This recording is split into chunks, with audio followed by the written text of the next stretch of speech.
GitHub 페이지스를 만드는데 걸리는 시간은 채 10분도 걸리지 않습니다. 10분 안에 저희가 GitHub 페이지스 블로그를 한번 만들어 보도록 하겠습니다. 이렇게 주피터 노트북에서 작업을 많이 합니다. 블로그에 게재하고 싶으면 다운로드 받은 마크다운 파일을 드래그 앤 드랍을 해서 여기 업로드가 완료가 되고요. 완료가 됐으면 제가 업로드한 파일이 이쁘게 잘 나오는 것을 볼 수가 있습니다.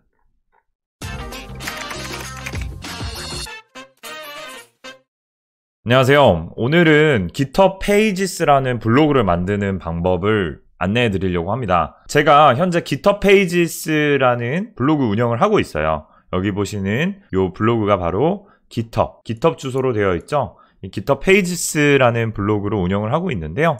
이렇게 들어가 보시면은 블로그 글이 쭉 게재가 되어 있고 이렇게 생긴 블로그인데 제가 오늘 왜 이 주제를 가지고 왔냐면요.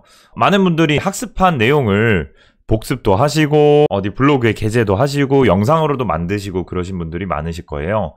블로그를 시작을 하려면 첫 번째로 어떤 블로그를 사용하는 게 좋을지, 블로그마다 장단점이 존재를 하는데 나에게 맞는 블로그는 어떤 건지 고민을 하실 텐데 그 중에 한 가지 좋은 대안이 GitHub Pages가 되지 않을까 싶어서 영상을 만들게 되었습니다. 나만의 웹사이트 혹은 블로그를 만드는 방법을 고민해 보자면 첫 번째로 네이버나 티스토리 그리고 브런치와 같은 서비스를 이용할 수가 있겠죠. 장점으로는 이미 다 만들어져 있어서 바로바로 이용이 가능하고 또 예쁜 스킨들도 많습니다. 그렇지만 단점이 존재하는데요. 여러분들은 아마 블로그를 처음 시작하시면은 그런 니즈가 없으실 수도 있을 것 같은데 점점 운영을 하다 보면은 나만의 피처들을 좀 만들어내고 싶으신 분들이 계실 거예요. 그런데 미리 만들어진 플랫폼은 커스텀에 용이하지 않습니다. 즉 짜여진 레이아웃 틀 안에서만 수정이 가능하다는 거죠. 그리고 주피터 노트북을 많이 활용하시는 분들은 내용 공유를 할 때 굉장히 어렵습니다. 그러니까 소스코드 공유가 용이하지 않다라는 거죠. 일반 글처럼 게재가 되기 때문에 좀 예쁘게 보이지 않는다라는 단점이 존재를 합니다. 두 번째로 생각할 수 있는 게 그럼 직접 만들어 보는 거야 이렇게 생각하실 수가 있겠죠. 장점은 제가 원하는 방향성대로 모든 걸 하실 수가 있어요. 그쵸? 다 만들 수가 있는데 단점은 배우셔야 될 게 엄청나게 많습니다. 뭐 프론트엔드도 배워야 되고 뭐 CSS, 백엔드, Git 배포까지 다 아셔야겠죠. 그리고 서버 호스팅 비용까지 드니까 이건 사실 웬만한 개발자분들이 아니면 시작하기가 쉽지 않으실 겁니다. 자, 이러한 고민들이 있기 때문에 제가 절충 아닌 오늘 GitHub Pages라는 거를 안내해 드리고자 하고요. 장점으로는 원하는 방향성대로 모든 걸 수정하실 수가 있고요. 두 번째로는 호스팅 비용이 없습니다. 호스팅 비용이 안 들기 때문에 굉장히 좋고요. 세 번째, 저는 주피터 노트북을 굉장히 많이 활용하는데 이 코드를 공유하는 것도 굉장히 쉽게 가능합니다. 그리고 끝으로 애드센스를 붙이면 구글의 광고인데요. 광고를 붙여서 사이드 머니로 챙겨가실 수도 있습니다. 자, 그러면 저희의 고민은 나는 GitHub이라는 게 익숙하지도 않은데 이 GitHub을 활용한 블로그를 만들 수 있을까? 이런 고민하시는 분들 분명히 계실 건데 GitHub Pages를 만드는데 걸리는 시간은 채 10분도 걸리지 않습니다. 10분 안에 저희가 GitHub Pages 블로그를 한번 만들어 보도록 하겠습니다. 준비물로는 GitHub 계정이 필요한데요. GitHub 계정만 생성해 주시면 바로 만드실 수가 있습니다. 그럼 한번 만들어 보실게요. GitHub 계정을 하나 팠고요. GitHub 계정이 없으신 분들은 github.com에 오셔가지고 계정 하나 생성해 주시면 이런 비슷한 화면이 뜨는 것을 보실 수가 있습니다. 다음으로는 제가 만드는 과정을 간단히 정리해 왔는데 요거 스텝 바이 스텝으로 차근차근 한번 해보겠습니다. 첫 번째로는 요 웹사이트 주소에 가시면 다양한 블로그들의 테마들이 정의가 되어 있습니다. 굉장히 많은 테마들이 있고요. 요 우측 상단에 스타를 많이 받은 테마일수록 굉장히 인기가 많은 테마라고 볼 수가 있겠죠. 그 중에서 오늘 활용해 볼 테마는 가장 스타를 많이 받았던 미니멀 미스테이크라는 테마를 한번 활용해 보도록 하겠습니다. 이 테마에 대한 설명이 나와 있는데요. 우측 상단에 포크라고 되어 있죠. 이 포크를 눌러주시면은 전체 이 블로그 소스가 제 GitHub 계정, 여기 보시면은 테디노트 아래로 복사가 되는 것을 볼 수가 있고요. 자, 이제 복사가 완료됐습니다. 이러면 블로그 생성이 끝났다라고 보시면 돼요. 거의 끝났습니다. 자, 여기에서 몇 가지 설정만 해주면 바로 블로그가 생성이 되는데 먼저 세팅에 가셔서 이름을 바꿔주셔야 되는데요. 리파지토리 네임으로 나와 있죠. 이 리파지토리 네임은 반드시 어떻게 생성을 해주셔야 되느냐, 내 아이디를 무조건 적어주셔야 돼요. 테디 노트가 제 아이디니까 요거를 적어주시고요. 그 다음에 점 하시고 github.io 요렇게 입력을 해주셔야 됩니다. 그러니까 맨 처음에 오는 것은 제 닉네임 아이디가 되겠고요. 그 다음으로는 github.io 이렇게 붙여주신 다음에 리네임을 눌러주시면 됩니다. 자, 이렇게 리네임을 했습니다. 다음으로 보실 내용은 여기 underbar.config.yaml 요 파일이 있습니다. 요 파일을 클릭하신 다음에 여기 하나, 두 번째 보시면은 edit this file이라고 떠요. 요거 클릭하셔서 수정해 주시고요. 이제 블로그에 들어갈 다양한 이제 컨피규레이션을 여기에서 수정을 하실 수가 있어요. 뭐 구글 애널리틱스도 넣으실 수 있고 광고 계정도 여기다 설정을 해 주실 수 있는데, 그런데 제일 중요한 부분은 바로 여기 URL 부분입니다. URL 부분에 이렇게 주석이 되어 있는데 여기서부터 여기까지 쭉 삭제해 주세요. 삭제해 주시면은 이제 진해지면서 주석이 풀어지는 것을 볼 수가 있고요. 여기 주소는 제 아이디를 딱 넣어주시면 되겠죠. 그래서 테디 노트 이렇게 넣어주시고요.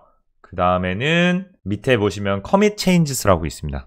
이거 눌러서 저장해 주시면 됩니다. 자, 그러면 놀랍게도 블로그를 만드는 게 다 끝이 났습니다. 자, 그러면 제 블로그에 가서 확인을 해야겠죠. 요 이름이 바로 제 블로그의 주소가 되는 겁니다. 그래서 요거를 제가 복사를 해볼게요. 요거 복사를 해서 여기다가 붙여 넣도록 하겠습니다. 붙여 넣었더니 바로 이렇게 블로그가 만들어진 것을 볼 수가 있죠. 어렵지 않죠? 엄청나게 빨리 만들었습니다. 요 테마는 저희가 아까 복사해온 블로그의 테마를 가져왔다라고 보시면 되겠고요. 다른 테마를 원하시는 분들은 다른 테마 복사하셔서 똑같은 프로세스로 하면은 금방 만들어집니다. 다시 원래 제 GitHub 계정으로 돌아와서 포스팅을 하나 써보려고 합니다. 포스팅을 써보기 위해서는 여기 add 파일이라고 있습니다. add 파일 눌러서 create new 파일을 클릭해 주시면 되고요. 그리고 언더바 포스트라는 폴더 밑에 저희가 블로그 글을 발행을 해야 되는데 폴더가 만들어져 있지 않았기 때문에 저희가 만들면서 새로운 파일을 생성해 주도록 하겠습니다. 그래서 언더바 포스트 s까지 붙여주시고요. 슬래시 하시고 그 다음에 오늘 날짜를 적어 주셔야 돼요. 2021 뭐 0113에 저는 첫 번째니까 first 하고 점 확장자가 중요한데 md 마크다운이라고 해서 md를 붙여주시면 되겠습니다. 연도 월 일이 와야 되고요. 그 다음으로는 뭐 아무거나 적어주시면 됩니다. 여기에 적어주시는 게 바로 저희 나중에 블로그의 URL 주소가 됩니다. 저희는 현재 프로세스 4번까지 완료를 했고요. 나중에 테마도 한번 변경해 보도록 하겠습니다. 네, 새로운 포스팅을 저희가 작성하다 말았는데 이 링크에 오시면 여기에 새로운 포스팅을 작성하는 어떠한 규칙들이 있어요. 이 안에 작성해 주실 때에는 저희가 마크다운 문법이라는 걸 씁니다. 마크다운 문법이 익숙하지 않으신 분들은 지킬 사용을 위한 마크다운 문법이라는 블로그 글이 있습니다. 요거를 참고해 보셔서 몇 개만 연습해 보시면 됩니다. 신텍스가 그렇게 어렵지는 않거든요. 금방 잘 하실 수 있는데, 근데 나는 이거 문법도 되게 어렵다 하시는 분들은 이런 것들을 편하게 해주는 에디터가 있거든요. 그 에디터 소개도 영상 끝부분에 해드리도록 하겠습니다. 자, 먼저 블로그 글 발행을 할 때 가장 상단에 보시면은 어떤 속성값이 들어가 있는 걸 보실 수 있는데요. 이거를 일단 복사해 주시고 여기에다가 붙여 넣도록 하겠습니다. 타이틀은 제가 변경을 해볼게요. 첫 포스팅입니다. 설레네요. 이렇게 입력을 해봤고요. 레이아웃은 포스트로 넣어주셔도 되는데 저는 싱글이라는 레이아웃으로 한번 변경해 보도록 하겠습니다. 내용으로는 헤더, 이렇게 샵 하나 하면 헤더를 적는 건데 오늘 처음 블로그를 만들었어요. 앞으로 열심히, 간단히 제가 이렇게 글자를 입력해 봤습니다. 그리고 작성이 끝나셨으면 밑에 commit new file이라고 있습니다. 이거를 눌러주시면 이제 블로그가 게재가 됩니다. 바로 게재는 되지 않고요. 한 짧게는 뭐 30초 정도, 그 다음에 길게는 한 1, 2분 정도 기다리시면 웹사이트에 발행이 되는 것을 볼 수가 있어요. 세로 고침 하실 때에는 컨트롤 R을 누르셔서 세로 고침을 해주시면 됩니다. 자, 드디어 첫 포스팅이 발행이 됐습니다. 발행이 되자마자 이렇게 떠 있는 것을 볼 수가 있고요. 요거를 클릭하시면은 이제 안에 내용도 확인하실 수가 있습니다. 여기 나중에 블로그 설정에서 트위터나 페이스북, 링크드인 계정도 설정하시면 이렇게 연동하실 수가 있습니다. GitHub 블로그를 운영하면서 가장 큰 장점은 소스 코드를 블로그로 발행함에 있습니다. 그게 무슨 말인지 제가 한번 먼저 보여드리도록 할게요. 저는 보통 이렇게 주피터 노트북에서 작업을 많이 합니다. 작업을 한 다음에 이러한 내용들을 블로그에 게재하고 싶으면 하나하나 드래그해서 복사해서 붙여넣고 이렇게 하지 않고요. 파일에 다운로드 as 한 다음에 마크다운 여기 있습니다. 이거를 다운로드를 받습니다. 마크다운 파일로 다운로드가 완료된 것을 보실 수가 있고요. 제가 아까 규칙 말씀드렸죠. 이거 수정하기 누르셔서 연도 적으시고 월 적으시고 일자 적으시고 그 다음에 제목을 적으시면 됩니다. 여기에 들어가는 그 제목 텍스트는 나중에 블로그에 URL이 되니까 나름 신경 써주셔서 적어주시는 게 좋고요. 한글은 피해주시는 게 좋더라고요. 그래서 저는 세컨이라고 한번 해보겠습니다. 변경을 해주셨으면 아까 포스트 업데이트된 폴더에 오셔서 여기에 add 파일 눌러주시고 업로드 파일을 눌러주시는 겁니다. 그 다음에 다운로드 받은 마크다운 파일을 드래그 앤 드랍을 해서 여기다가 올려주면 업로드가 완료가 되고요. 완료가 됐으면 commit changes를 눌러서 업로드를 해줍니다. 자, 업로드가 완료가 됐습니다. 조금만 기다려보면 아마 블로그에 발행이 되어 있을 겁니다. 자, 블로그가 발행이 됐는데요. 세칸이라는 걸 클릭해 보시면은 이렇게 제가 업로드한 파일이 이쁘게 잘 나오는 것을 볼 수가 있습니다. 좋은 게 뭐냐면 판다스 데이터 프레임으로 나온 결과물들도 이렇게 잘 출력이 되고요.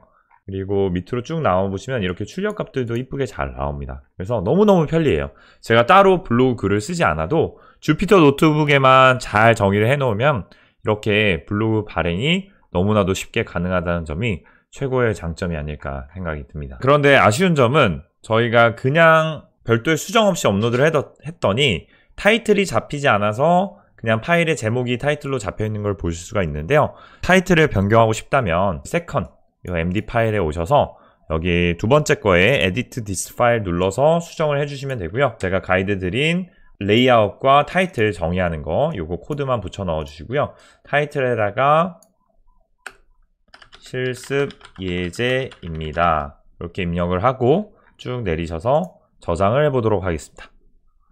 그러면 세로 고침을 하면은 이제 변경된 타이틀이 적용이 되겠죠. 자, 이렇게 변경된 타이틀이 적용이 됐습니다. 눌러보시면은 변경된 타이틀이 적용이 됐고요. 쭉 실습 파일이 동일하게 나오는 것을 볼 수가 있습니다. 나는 이미지도 업로드하고 싶다 하시는 분들은 이미지 폴더를 하나 만드시는 게 좋습니다. 그 폴더에다가 이미지 업로드 쭉 해주시고요. 그 해당 링크를 참고해서 블로그 안에 로드를 해주시면 되는데 이거는 여기 GitHub 사이트에서 하시려면은 다소 좀 불편하실 수가 있어요. 그래서 제가 나중에 소개해드리는 에디터를 활용하시면은 훨씬 쉽게 해결하실 수가 있습니다. 마지막으로 테마를 변경하시고 싶으신 분들은 여기 underbar config.yaml 파일 대부분의 수정사항은 다 여기서 일어난다고 보시면 되겠고요. 여기에 edit this file 하셔가지고 테마 변경해 보시면 됩니다. 자, 플럼이라는 테마로 한번 변경을 해볼게요. 그리고 commit changes. 그러면 현재 테마는 이렇게 나와 있고요. 이렇게 나와 있는데 아마 조금만 기다리시면 플럼 테마로 변경이 될 겁니다. 자, 이렇게 플럼 테마로 변경이 됐는데요. 한번 안에 들어가서 확인해 보시면은 이렇게 색상이 이쁘게 변경된 것을 확인해 보실 수가 있습니다. 원하시는 테마도 변경해 보시고 그다음에 지금 사이트 타이틀이랄지 파비콘이라고 해서 뭐 아이콘이랄지 디스크립션 등등이 설정이 안 되어 있는데 그런 것들은 다 여기 config 파일 안에서 해주시면 되겠고요. 쭉 내려보시면은 나중에 뭐 페이스북 그리고 리캡차도 적용해 보실 수가 있고 그 다음에 구글 애널리틱스랄지 이런 SEO 설정까지 다 여기서 가능합니다. 마지막으로 제가 에디터 하나 소개해 드리고 마무리 짓도록 하겠습니다. 마크다운 문법이 익숙하지 않으신데요. 이 타이포라라는 에디터를 다운로드 받으시면 마크다운 걱정 없이 활용하실 수가 있습니다. 이 프로그램을 보여드릴게요. 다운로드는 여기 우측 상단에 다운로드해서 받으시면 되고 무료입니다. 자, 에디터는 이렇게 생겼고요. 왼쪽에 언더바 포스트에 열어보시면은 제가 발행한 글들이 이렇게 많이 나옵니다. 아무거나 하나 클릭해 볼게요. 여기서 바로 작성해 주시면 돼요. 제가 이 빈 공간에다가 한번 작성해 볼게요. 뭐 안녕하세요 하고 마찬가지로 뭐 컨트롤 B를 하면은 이렇게 볼드체가 적용이 되는 것을 볼 수가 있고요. 뭐 헤더 같은 경우에는 샵 하나를 붙이면 안녕하세요 헤딩입니다. 이렇게 하고 엔터를 치면은 자동으로 이렇게 헤딩이 적용이 돼서 어떤 식으로 보이는지도 보입니다. 굉장히 편리한 툴이고요. 그리고 이미지도 말씀드려야 되는데, 이미지는 이 에디터를 사용하면 굉장히 쉽게 해결을 하실 수가 있고요. 여기에 이것만 주시면 됩니다. 어떤 폴더로 업로드를 할지. 저는 이미지스라는 폴더를 만들어 놨는데, 이 폴더 안에 2019년 2월 10일이라는 폴더 안에 새롭게 이미지를 추가를 해라. 이렇게 정의만 해주시면 되고요. 제가 이미지를 이렇게 드래그 앤 드랍을 해서 여기다가 딱 붙여넣기를 하면은 붙여지는 것을 볼 수가 있죠. 이미지의 사이즈도 이렇게 조절을 하실 수가 있습니다. 줌 사이즈 조절해가지고 이렇게 왔다 갔다 적용해 보실 수가 있고요. 우클릭 하셔가지고 뭐 정렬이랄지 다양한 것들을 바꿔 보실 수가 있습니다. 그리고 여기에서 우클릭하면은 다양한 에디트 옵션도 주니까요. 이것도 활용해 보시면 좋으실 것 같습니다. 2021년 새해가 밝았죠? 새해 복 다들 많이 받으시고요. 신년이니만큼 이렇게 깃허브 블로그 하나 만들어서 운영해 보시면 어떨까 생각이 들어서 오늘 이 영상을 공유하게 되었습니다. 영상 끝까지 봐주셔서 진심으로 감사드립니다. 감사합니다.